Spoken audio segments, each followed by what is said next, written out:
Hello friends, स्वागत है आप सभी का आपके अपने यूट्यूब चैनल स्टडी सेशन पर।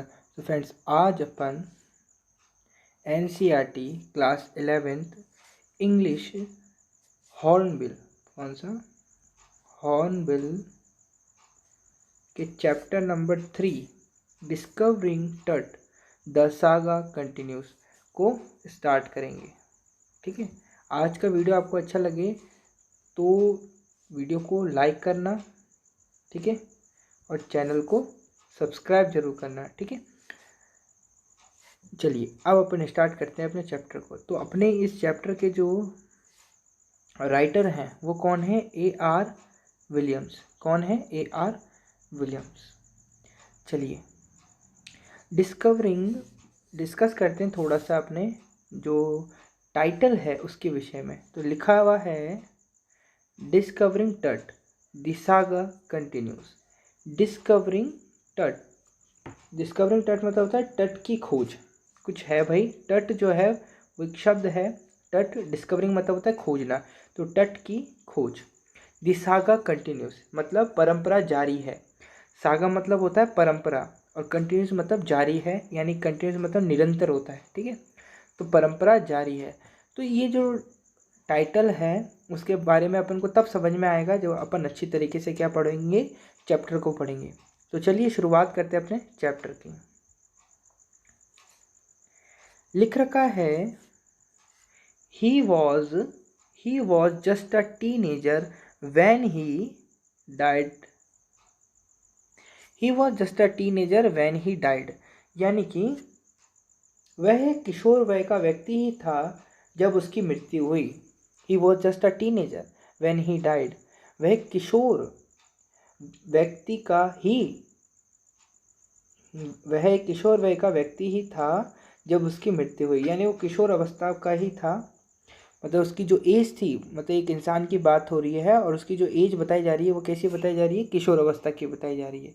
ठीक है, आगे बढ़ते हैं। The last year of a powerful family that had ruled Egypt and its empire for centuries, he was he was led to rest laden with gold and eventually forgotten।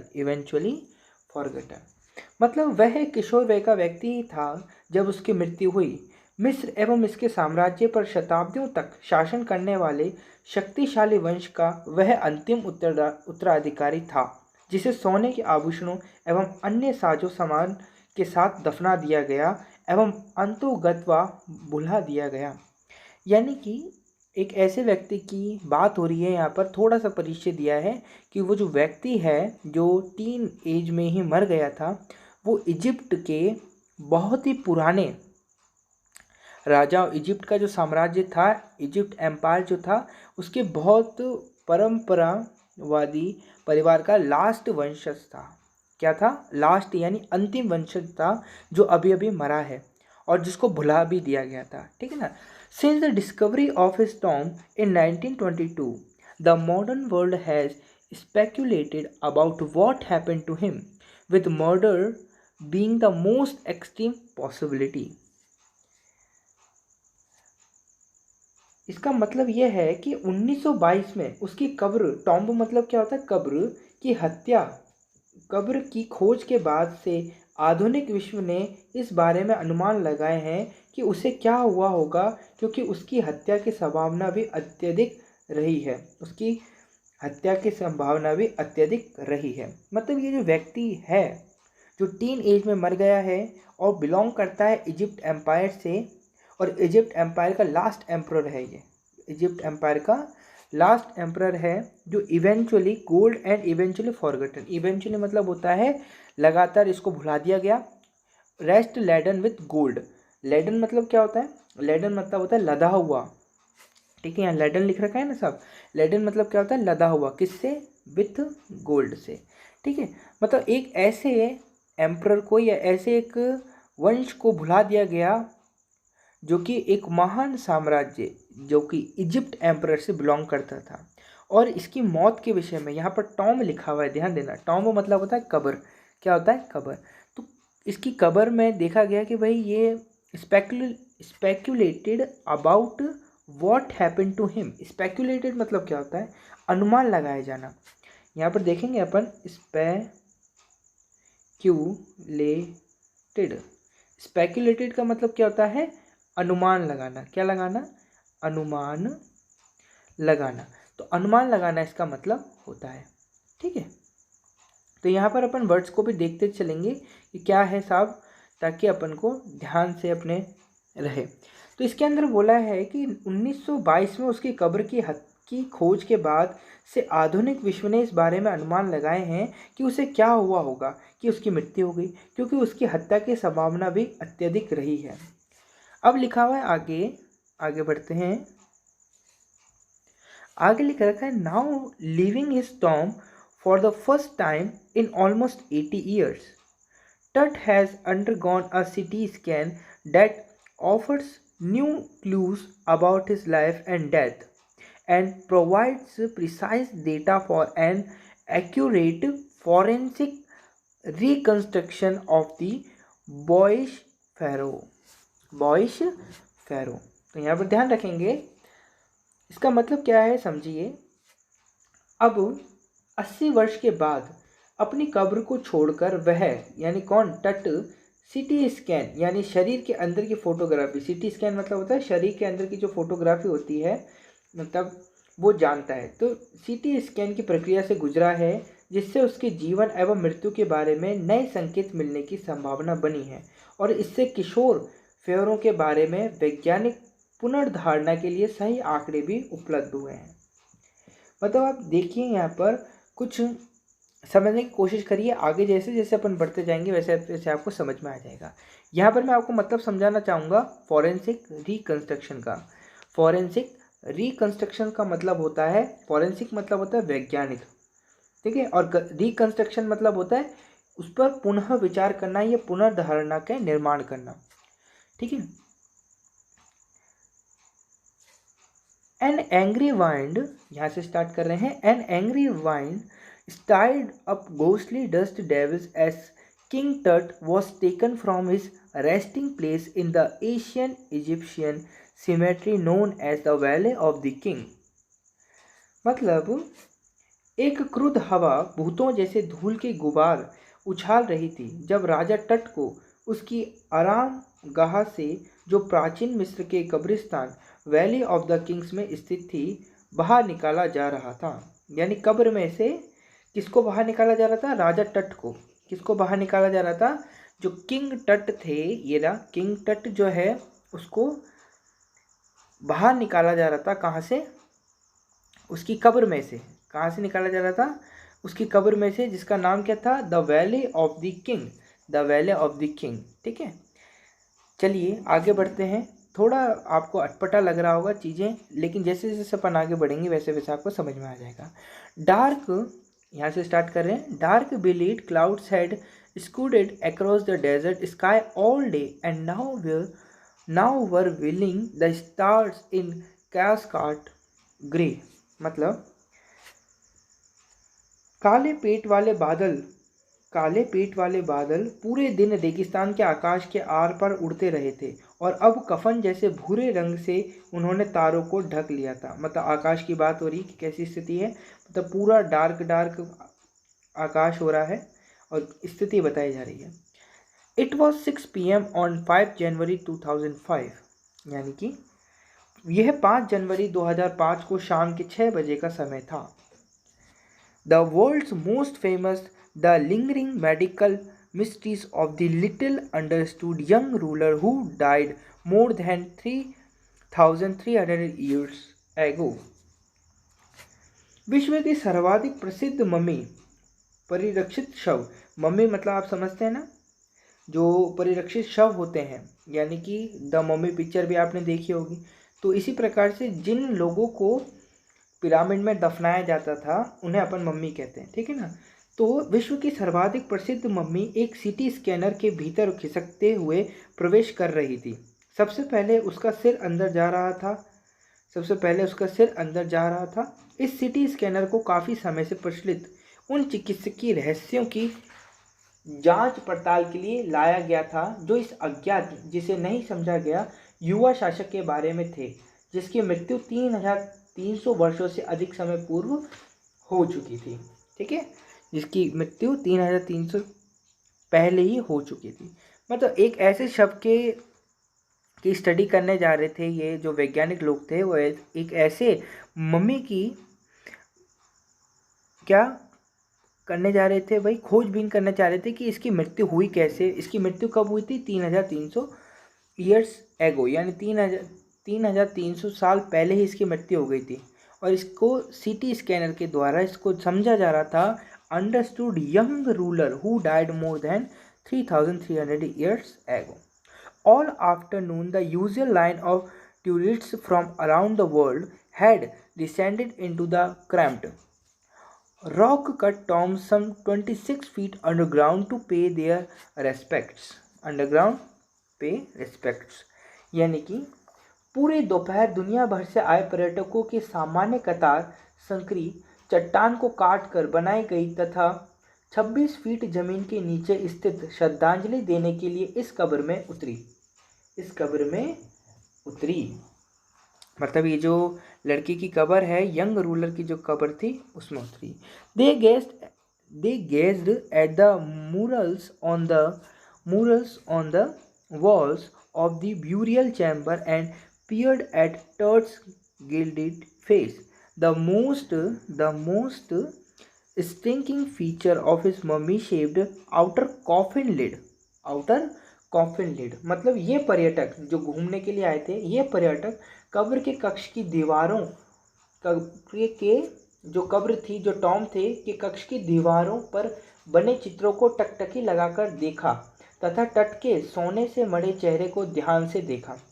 मतलब ये जो लोग थे वो उसकी कब्र के अंदर घुस रहे थे, है ना, क्योंकि वो 26 फीट कितनी बोल रहा है, 26 फीट है ना, 26 फीट, देखिए यहाँ पे लिख रखा है 26 फीट अंडरग्राउंड टू पे देयर रिस्पेक्ट्स, यानी उसकी 26 फीट गहरी कब्र के अंदर गए उसको श्रद्धांजलि देने के लिए। जो लोग थे उसको श्रद्धांजलि देने के लिए अंदर गए।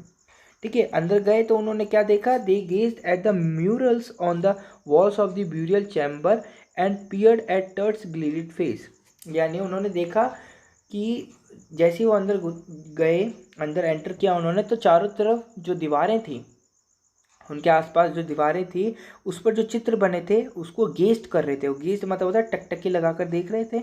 और उन्होंने जो वो कब्र थी, कब्र में जो मम्मी पड़ी हुई थी, उसके फेस को भी देखा। उसका जो फेस था वो पूरा का पूरा किससे भरा हुआ था? सोने से, मतलब सोने से लदा हुआ था। आगे बढ़ते हैं। Some visitors read from guidebooks in a whisper, यानी कि यह चेहरा परिरक्षित ढक्कन पर, यानी परिरक्षित शब्द की ही शक्ल का था तथा ताबूत के बाहरी ढक्कन की सर्वाधिक महत्वपूर्ण चीज था, अर्थात ताबूत के ढक्कन पर वास्तविक चेहरे जैसी संरचना बनी हुई थी। यानी कि वो जो कब्र थी उसमें वो डायरेक्ट उन्होंने वो नहीं देखा, जैसे होता है ना, आपने देखा होगा कि जो कब्र होती है, मम्मी की कब्र होती है, उसके कब्र अंदर होती है, जो बॉडी होती है वो तो अंदर होती है, लेकिन बॉडी ही जैसा ऊपर क्या होता है, एक उभरा हुआ चेहरा बना हुआ होता है। जो वास्तविक जो बॉडी होती है, जो ओरिजिनल बॉडी होती है, बिल्कुल उसी की तरह होता है। तो उसको वो सोने का बना होता है पूरा का पूरा। वो जो कब्र होती है वो बिल्कुल सोने की बनी होती है। जो टॉम होती है ना, उस कब्र के अंदर जिस व्यक्ति को रखा जाता है उसके जैसा चेहरा बनाया जाता है कब्र पर। तो उसको देखकर जो विजिटर्स थे वो आश्चर्य हो रहे थे। तो आगे लिख रखा है, some visitors read from guide books in a whisper, यानी कुछ आगंतुक कानाफूसी के रूप में पर्यटक निर्देशकों को पढ़ रहे थे। यानी सीधी साधारण भाषा में बोलते, सम विजिटर जो घूमने आए थे वो गाइड बुक से चुपके चुपके पढ़ रहे थे। Others stood silently perhaps pondering Tut's untimely death in his late teens, or wondering with a shiver if the parahouse curse, death or misfortune following upon those who disturbed him was really true. अन्य शांत खड़े थे, वे शायद तट की किशोर अवस्था में असामयिक, यानी बिना समय की मृत्यु के बारे में चिंतन कर रहे थे, अथवा कपकपी के साथ आश्चर्य कर रहे थे कि कहीं फेरो का श्राप उसे छेड़ने वाले मृत्यु अथवा दुर्भाग्य के शिकार होंगे, वास्तव में सच तो नहीं है। यानी कि वापिस इस चीज़ को समझेंगे। अभी तक अपन ने जो जो समझा उसको एक बार देख लेते हैं, ठीक है। अभी हम बात कर रहे हैं एक ऐसे इजिप्ट के राजा की, है ना। और ये इजिप्ट का जो राजा है वो क्या है, सबसे यंग भी है, किशोर अवस्था में ये मर गया था। और इसकी कब्र अभी रखी हुई है, और इसकी कब्र को देखा जा रहा है, इसकी कब्र को श्रद्धांजलि देने कुछ लोग आए हुए हैं, है ना। और इसकी जो कब्र है वो 26 फीट गहरी है। तो वहाँ पर लोगों ने देखा इसकी कब्र को देखा, तो इसकी कब्र पर क्या बना हुआ था, चेहरा बना हुआ था। किसका, इसी का ही चेहरा बना हुआ था, गोल्ड उससे, ठीक है ना, उभरा हुआ था थोड़ा सा। और सब लोग देख रहे थे कि मिस फॉर्चून, यहाँ पर लिख रखा है टर्च, और ये जो राजा है इसका राजा का नाम क्या है, टर्च, है ना। तो ये टर्च की जो कब्र है उसके बारे को देख देख कर ये कुछ लोग इसके बारे में गाइड बुक जो होती है उससे पढ़ रहे थे, कुछ लोग साइलेंटली सुन रहे थे जो आसपास से आवाज़ें आ रही थी, और कुछ ऐसे सुन रहे थे। और वॉन्डरिंग विद द शिविर इफ द फेरोन्स कर्स, बोला जा रहा था कि इसको फेरोन्स एक मतलब फेरो कोई भगवान होंगे, है ना। तो द फेरोन्स कर्स मतलब होता है श्राप। तो इसको, ये जो राजा था इजिप्ट का, इसको फेरोन्स का श्राप था। Death of misfortune following upon those who disturbed him was really true. जो भी मतलब इस कब्र पे ये था कि जो भी किसको कब्र के अंदर जो बॉडी है तट को क्या करेगा, डिस्टर्ब करेगा, उसको भी ये श्राप लग जाएगा, वो क्या हो जाएगा, मर जाएगा। ये चीज़ें मतलब धारणा है, ये बताई जा रही है, ठीक है। आगे लिख रखा है the mummy is in a very bad condition because of what Carter did in the 1920s, said Zahi Hawass, secretary general of Egypt's Supreme Council of Antiquities, as he lean over the body for a long first look. मतलब mummy बड़ी खराब हालत में है, कारण है quarter ने 1920 के दशक में इसके साथ जो कुछ किया था। जाही हवास ने कहा, जो मिस्र की सुप्रीम काउंसिल ऑफ एंटीक्यूटीज के महासचिव हैं, ठीक है ना। मतलब यहाँ पर एक स्टेटमेंट आ रहा है, जो किसने कहा है, जाही हवास ने कहा है। क्या कहा, मम्मी बड़ी खराब हालत में है, कारण है कार्टर ने 1920 के दशक में इसके साथ जो कुछ किया था, ठीक है। मतलब यहाँ पर स्टेटमेंट दिया है, किसका है, शाही आवाज़ का, जो कह रहे हैं कि इस मम्मी की हालत ख़राब है।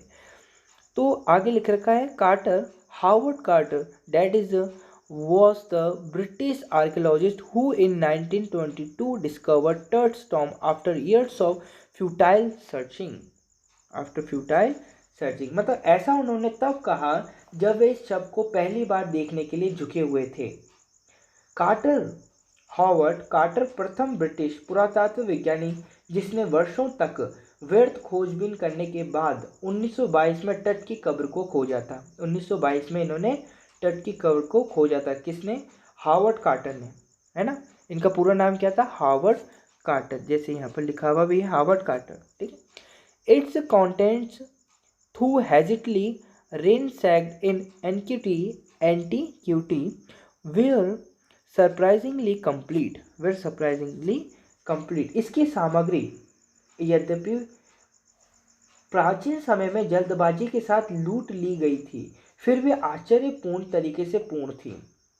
यानी कि बोला जा रहा था, it contents though hesitatingly ransacked in antiquity were surprisingly complete. यानी कि बोला जा रहा था, गाइड्स और अन्य माध्यमों से यह बताया जा रहा था कि इसके ये जो कब्र थी, इसके सामान यानी सोना चांदी ये सब लूट लिया गया था, फिर भी ये ऐसा दिख रहा था कि पूरा कंप्लीट है। दे रिमेन, यहाँ पर लिख रखा है, यहाँ से पढ़ेंगे, दे रिमेन द richest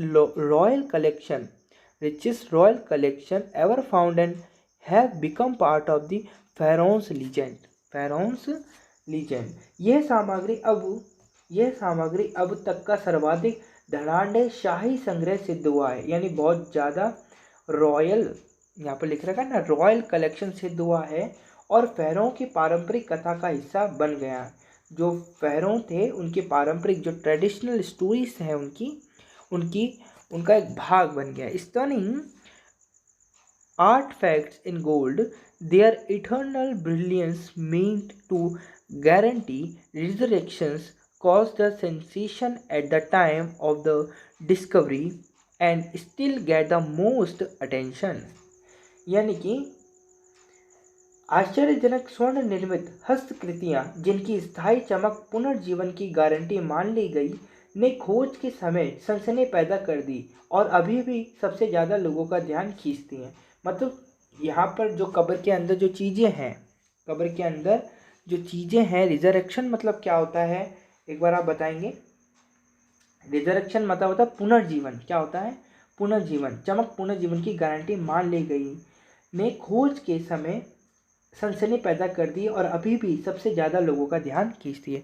मतलब इसके अंदर जो चीज़ें हैं सोने की और कब्र में जो नक्काशियाँ की गई हैं उनको देखकर ऐसा लगता है कि वहाँ का जो एरिया था, पहले ज़माने का जो एरिया था वो बिल्कुल मतलब वहाँ पर इतने अच्छा सोना था, डिज़ाइन मतलब शाइनिंग चमक रहे थे। जैसे यहाँ पर लिख रखा है their eternal brilliance mean to guarantee resurrection cause a sensation at the time of the discovery.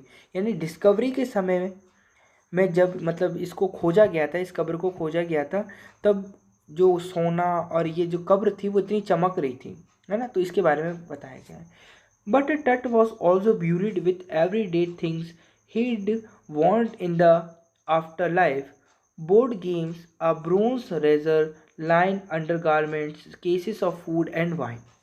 मतलब लेकिन तट को रोजमर्रा की वस्तुओं के साथ भी दफनाया गया था जिनकी जरूरत उसे बाद के जीवन में पड़ेगी।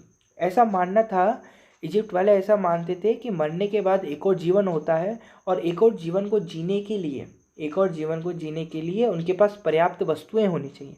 पर्याप्त वस्तुएं यानी जब वो ऊपर जाएंगे तो उनके पास कपड़े होने चाहिए, उनके पास सोना होना चाहिए, उनके पास मतलब रोज़मर्रा की जो जीवन जीने की में जो वस्तुएं काम में आती हैं, जो ऑब्जेक्ट्स काम में आते हैं, उनको होना चाहिए। ठीक है, तो ऐसा माना जाता था, इसलिए तो वो पूरा का पूरा सोना लेकर मतलब कब्र में दफना देते थे, है ना।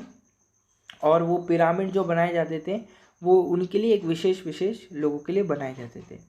After months of carefully recording the pharaoh's funerary treasures, Carter began investigating his three nested coffins. Three nested coffins. लेकिन यहाँ पर लिख रखा है थ्री रेस्टेड कॉफिन्स। ये थी शतरंज, पासे जैसे खेल की सामग्री, कांसे से बना, और ये सारे के सारे वो थे। वैसे बता दिया आपको, शतरंज, पासे जैसे खेल की सामग्री, कांसे से बना, रेजर, लिनन, अच्छी क्वालिटी का कपड़ा, ये सब चीज़ें उसके अंदर कब्र के अंदर रखी हुई थी। After months of carefully recording the pharaoh's funerary treasures, Carter began investigating his three nested coffins. यानी कि महीनों तक सावधानी के साथ फ़ैरों के दफन संबंधी खजाने का लेखा जोखा तैयार करने के बाद कार्टर ने उसके तीन एक दूसरे में बिठाए गए ताबूतों की पड़ताल शुरू की।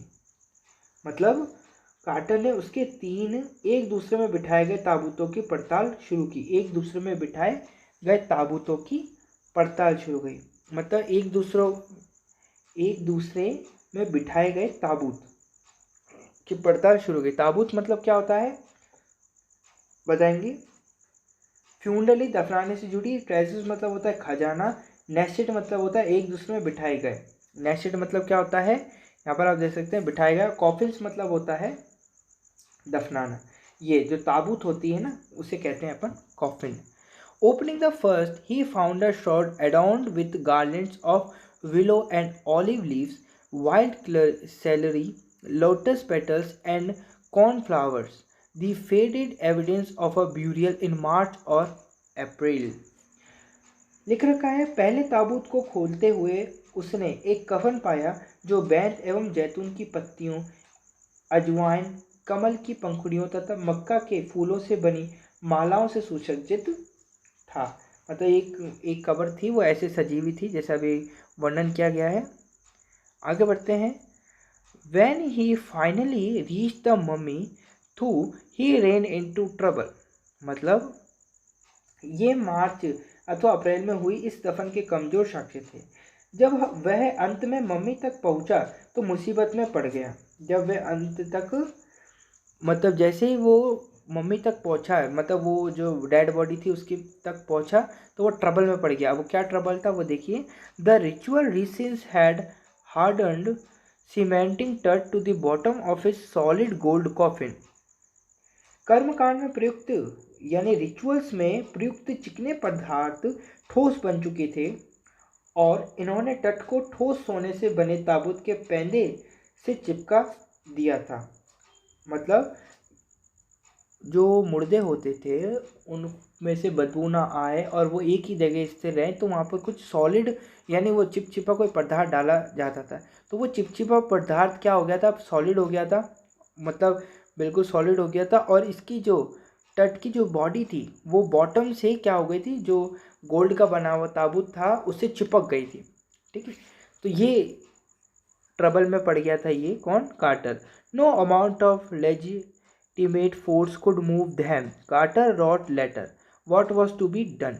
मतलब उचित बल की कोई भी मात्रा इन पदार्थों को हटा नहीं सकती थी। बाद में कार्टर ने लिखा क्या कर सकते थे। मतलब कार्टर की जो बुक पढ़ रहे हैं वो ये बुक में लिख रखा है ये सारा का सारा। तो कार्टर बोलते हैं कि अब हम क्या कर सकते हैं। आगे लिखा है The sun can beat down like a hammer this far south in Egypt, and Carter tried to use it to loosen the raisins. loosen the raisins. मिस्र के इस सुदूर दक्षिणी भाग में सूर्य की धूप हथौड़े की भांति पीट सकती हैं और कार्टर ने इसका उपयोग चिकने पदार्थों को ढीला करने हेतु करने की कोशिश की। मतलब वो चिकने पदार्थ जो थे उनको ढीला करने की कोशिश करी थी, जिसके कारण जो उसकी बॉडी थी कब्र में जो डेड बॉडी थी वो चिपक गई थी। अगर वो चिकनी हो जाती तो वो निकल सकती थी। For several arts he set the mummy outside in blazing sunshine that heated it to 149 degrees Fahrenheit. मतलब कई घंटों तक उसने मम्मी को जलती हुई धूप में रखा, जिसने इसे 149 डिग्री फ़ारेनहाइट तक गर्म कर दिया। ये ताप टेम्परेचर का जो एक और डिग्री होती है, एक तो डिग्री सेल्सियस होती है और एक फ़ारेनहाइट होता है। सेल्सियस सबसे बड़ी होती है, फिर उसके बाद फ़ारेनहाइट होती है। ठीक है, तो इतनी कड़ी धूप में रखा तो क्या हुआ भाई, फ़ारेनहाइट तक गर्म कर दिया। नथिंग बर्स्ड, यानी कि नथिंग बर्स्ड मतलब कुछ भी नहीं हिला डुला। He reported with scientific detachment that the consolidated material had to be chiseled away from beneath the limbs and trunk before it was possible to raise the king's remains। यानी उसने वैज्ञानिक निर्लिप्तता के साथ लिखा कि ठोस रूप धारण कर चुका पदार्थ केवल छेनी की मदद से ही धड़ एवं अन्य अंगों के नीचे से हटाया जाना होगा, इससे पहले कि राजा के शव को उठाया जाना संभव हो। यानी यहाँ लिख रखा है कि यदि किसी को ये जो चिपचिपा पदार्थ है ये पिघलेगा नहीं, क्या नहीं होगा, पिघलेगा नहीं, इसको छेनी की मदद से ही अभी हटाना पड़ेगा। In his defence Carter really had little choice. यानी कि अपने पक्ष में कार्टर के पास वास्तव में कोई विकल्प नहीं था कि वो किस प्रकार से इसको क्या करे, ठीक करे।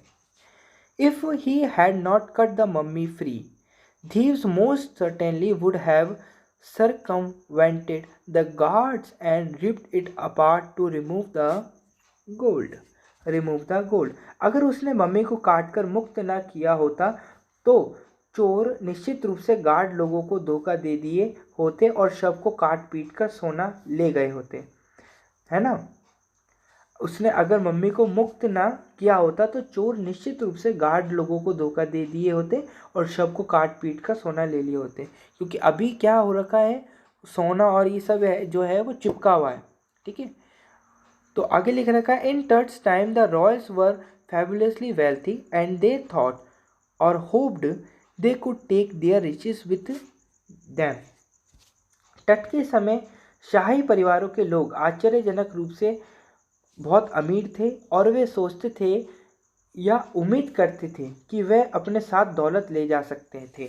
मैंने भी आपको पीछे बताया था कि जो इजिप्ट वाले लोग थे वो ऐसे ही सोचते थे कि अभी जैसे कोई भी व्यक्ति मर जाता है तो अपने साथ कुछ भी नहीं लेके जाता है, लेकिन इजिप्ट वासियों का ये सोचना था कि मरने के बाद व्यक्ति जो होता है वो ऊपर इन सब चीज़ों को लेके चला जाता है।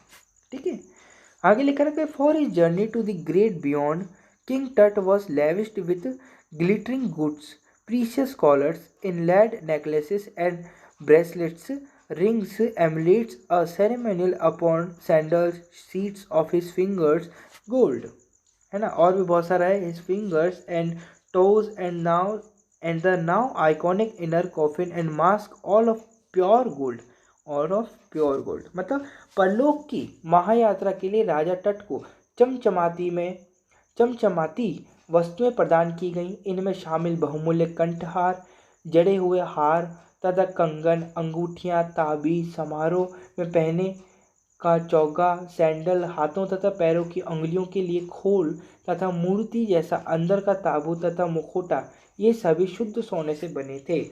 मतलब इतनी सारी चीज़ें दी जाती थी मरे हुए इंसान को, समझ रहे हैं आप। चलिए आगे लिख रखा है, to separate Tut from his adornments, Carter's men removed the mummy's head and severed nearly every major joint. Tut को उसके आभूषणों से अलग करने के लिए कार्टर के लोगों ने मम्मी के सिर को अलग कर दिया तथा प्रत्येक बड़े जोड़ को काट कर हटा दिया। जितने भी जॉइंट्स होते हैं, जितने भी बड़े बड़े जॉइंट्स होते हैं, उनको हटा दिया। मतलब यहाँ पर जो कार्टर है वो कौन है, यहाँ पर आपको सवाल उठ रहा होगा, ये जो कार्टर है वो कौन है। वो एक आर्कियोलॉजिस्ट है, जो कि कार्टर जो है वो एक आर्कियोलॉजिस्ट है, जो तट की, जो राजा टट है उसकी कब्र का क्या कर रहा है, निरीक्षण कर रहा है, यानी उनकी फॉरेंसिक जांच कर रहा है कि उसकी मृत्यु कैसे हो गई, उसको देखने आया है, समझने आया है। ठीक है, once sand in a wooden box with padding that concealed the damage, the bed where Tut now rest. यानी कि एक बार जब वे काम खत्म कर चुके तो उन्होंने शव को वापस जोड़ दिया तथा इसे रेत की परत पर रख दिया। आगे लिख रखा है, नुकसान को छिपाने के लिए गद्दीदार पदार्थ का प्रयोग कर इसे लकड़ी के बक्से में बंद कर दिया। अब यही बिस्तर है टट का जहाँ वह आराम कर रहा है। मतलब उस कब्र को हटा दिया इन लोगों ने। मतलब इतने, अगर इस कब्र को इसके रियल टॉम के साथ, यानी रियल कब्र के साथ, रियल कॉफिन के साथ रखा जाता तो ऐसा होता कि जो इसकी रक्षा करने वाले हैं, जैसे आज अपन इसको रखते तो म्यूज़ियम में, क्योंकि बहुत बहुत बहुत अमूल्य है और रॉयल चीज़ें इसके अंदर लगाई गई हैं, तो कोई भी चोरी कर सकता था, इसलिए इसको किसी लकड़ी का एक ताबूत बनाया गया, लकड़ी का क्या बनाया गया, कॉफिन बनाया गया और उसमें रखा गया इसको, किसको, राजा टट को, किंग टट को। Archaeology has change substantially in the intervening decades, focusing less on treasure and more on the fascinating detail of life and intriguing mysteries of death। मतलब क्या है इसका, पुरातत्व विज्ञान इस बीच की दशाब्दियों के दौरान काफ़ी बदल गया है। अब ये खजाने पर कम तथा जीवन के आकर्षक बारीकियों तथा मृत्यु के जटिल रहस्यों पर ज़्यादा ध्यान केंद्रित करने लगा है। पहले के जो आर्कियोलॉजिस्ट थे वो ज़्यादा ध्यान किस पे फोकस करते थे, ज़्यादा फोकस करते थे सोने पर, सोने चांदी पर, आभूषणों पर। लेकिन अब थोड़ा जो आर्कियोलॉजिस्ट का जो दौरा है, जो समय है, वो थोड़ा बीत गया है, थोड़ा आगे बढ़ गया है। और आज के जो आर्कियोलॉजिस्ट हैं वो सबसे ज़्यादा ध्यान देते हैं कि ये जो व्यक्ति है ये मरा कैसे, इतनी जल्दी मरा कैसे, और भी बहुत सारी चीज़ें हैं कि अब ये खजाने पर कम तथा जीवन के आकर्षक बारीकियों तथा मृत्यु के जटिल रहस्यों पर ज़्यादा ध्यान केंद्रित करते थे कि भाई इसकी मृत्यु हुई कैसे। It also uses more sophisticated tools including medical technology. मतलब यह अब अधिक जटिल यंत्रों का प्रयोग करने लगा है जिनमें चिकित्सकीय तकनीक भी शामिल है। सोफिस्टिकेटेड मतलब होता है जटिल यंत्र, मतलब जो उसी चीज़ के लिए बने हो जिसकी खोज करनी है। इन 1968, more than 40 years after कार्टर्स discovery, N यहाँ क्या लिखा है, anatomy professor x-rayed the mummy and revealed a startling fact beneath the resin that cakes his chest, his breastbone and front ribs are missing. लिखा है यह अब अधिक जटिल यंत्रों का प्रयोग करने लगे जिनमें चिकित्सक भी शामिल हैं। 1968 में कार्टर की खोज के 40 से अधिक वर्षों के बाद एक शरीर रचना विज्ञान के प्रोफेसर ने मम्मी का एक्सरे किया और एक चौंकाने वाला तथ्य प्रकट किया। यानी जो कार्टर था, जो किंग टट की कब्र और उसका क्या कर रहा था, उस पर फॉरेंसिक जांच कर रहा था, उसके 40 वर्ष बाद, कितने 40 years after कार्टर्स discovery, and anatomy professor, anatomy मतलब क्या होता है, एनाटॉमी बताइए। एनाटॉमी मतलब क्या होता है, जो भाई शरीर रचना जो होती है ना, शरीर की रचना से संबंधित जो काम होता है, शरीर की रचना से संबंधित जो काम होता है उसे अपन एनाटॉमी कहते हैं। ठीक है, चलिए आगे बढ़ते हैं अपन। Anatomy x-rayed the mummy and revealed a startling मतलब होता है एक आश्चर्यचकित करने वाला तथ्य। ठीक है, fact beneath the resin that cakes his chest his breast bone has bone ribs are missing. यानी कि एक शरीर विज्ञान के प्रोफेसर ने मम्मी का एक्सरे किया और एक चौंकाने वाला तथ्य प्रकट किया। तथ्य यह है कि चिकने पदार्थ जो शव की छाती के ऊपर जमा है के नीचे स्थित छाती की हड्डी तथा सामने की पसलियां गायब है। मतलब जो पदार्थ कार्टर हटा नहीं पाए थे, जिसको पिघलाने की भी उन्होंने कोशिश करी थी और सब कुछ करा था, उसको पिघला नहीं पाए थे और उसके भीतर क्या है वो देख नहीं पाए थे, वो 40 साल बाद एक प्रोफेसर ने देखा। और वो प्रोफेसर एनाटॉमी के प्रोफेसर थे जिन्होंने इसका एक्सरे किया, है ना। एक्सरे कर क्या पता चला, जो इनकी छाती पर जो चिपचिपा पदार्थ लगाया गया था, इनकी छाती पर जो चिपचिपा पदार्थ था, वहाँ पर उसकी छाती की हड्डी तथा सामने की पसलियाँ गायब हैं। मतलब जो रिब्स होती हैं ये गायब थी, ये चीज़ थी साहब। तो आगे लिख रखा है यहाँ पर, आगे बढ़ते हैं, गायब थी। अब आगे अपन कल पढ़ें क्या, चलिए अब अपन आगे इस चैप्टर को टुडे जो है, टुडे से कल पढ़ेंगे। क्या पढ़ेंगे, कल पढ़ेंगे। चलिए, और अभी तक का वीडियो आपको अभी समझ में नहीं आया तो मैं बता देता हूँ। अभी अपन क्या स्टडी कर रहे हैं, एक कब्र की स्टडी हो रही है साहब। ये पार्ट अभी थोड़ा थोड़ा अपन को समझ में आ रहा है। अपन ने अभी क्या समझा कि साहब एक किंग था जिसका नाम था किंग टट, जो कि किस एम्परर से बिलोंग करता था, इजिप्ट एम्परर से बिलोंग करता था। और ये इजिप्ट एम्पायर का सबसे लास्ट एम्परर था जिसकी मृत्यु सबसे जल्दी हो गई थी। ठीक है ना। इसकी कब्र 26 फीट गहरी थी, जहाँ पर लोग इसे देखने आए थे और देखने वाले लोग पढ़ रहे थे इसके बारे में, देखने वाले लोग गाइड से इसके बारे में पढ़ रहे थे। तो गाइड में जॉन कार्टर नामक एक आर्कियोलॉजिस्ट ने इसकी बहुत पहले क्या कर रखी थी, फॉरेंसिक रिपोर्ट लिख रखी थी कि साहब है ना, इन्होंने इसकी मतलब स्टडी करी थी, इसकी कब्र की स्टडी करी थी। और कब्र की स्टडी करने के बाद जो भी तथ्य इनके सामने आए, जैसे इन्होंने बताया कि साहब वो गोल्ड, मतलब जो कब्र थी वो गोल्ड की बनी हुई थी। ठीक है, और बहुत सा सामान इनके साथ में रखा हुआ था, कब्र के साथ में इनका बहुत सारा सामान रखा हुआ था, बहुत सारी चीज़ें बताएं। ठीक है ना। लेकिन कार्टर ने सबसे ज़्यादा ध्यान किस पर दिया, सोने पर दिया था। किस पर दिया था, गोल्ड पर दिया था। लेकिन इसके 40 साल बाद एक और प्रोफेसर आए जो कि एनाटॉमी के प्रोफेसर थे, जो शरीर से रिलेटेड, एनाटॉमी मतलब होता है शरीर से रिलेटेड जो भी बातें होती हैं, उसके प्रोफेसर ने 40 साल बाद इस जो किंग टट का जो शरीर था, जो मुर्दा शरीर था, इसका एक्सरे करा और एक्सरे करा तो इन्होंने जाना कि इनकी छाती पर जो चिपचिपा पदार्थ था, चिपचिपा पदार्थ के नीचे जो इनका ब्रेस्ट बोन होती है, ब्रेस्ट बोन यानी कि छाती की जो हड्डियाँ होती है वो, और फ्रंट रिब्स, और जो फ्रंट रिब्स होती हैं, सामने की जो पसलियाँ होती हैं, रिब्स मतलब होता है पसलियाँ, जो सामने की पसलियाँ होती हैं वो गायब थी। तो इन्होंने जब ये जाना तो फिर क्या हुआ, उसके बाद क्या होगा आगे अपन देखेंगे कि साहब इन्होंने जब प्रोफेसर ने जाना, ये जब खोज करी कि पसलियाँ गायब है, तो ये किस कारण से पसलियाँ गायब हुई, इसका पता अपन कब लगाएंगे, आने वाली वीडियो में लगाएंगे। अगर वीडियो अच्छा लगा हो तो वीडियो को लाइक करें और चैनल को सब्सक्राइब करें। धन्यवाद। God bless you.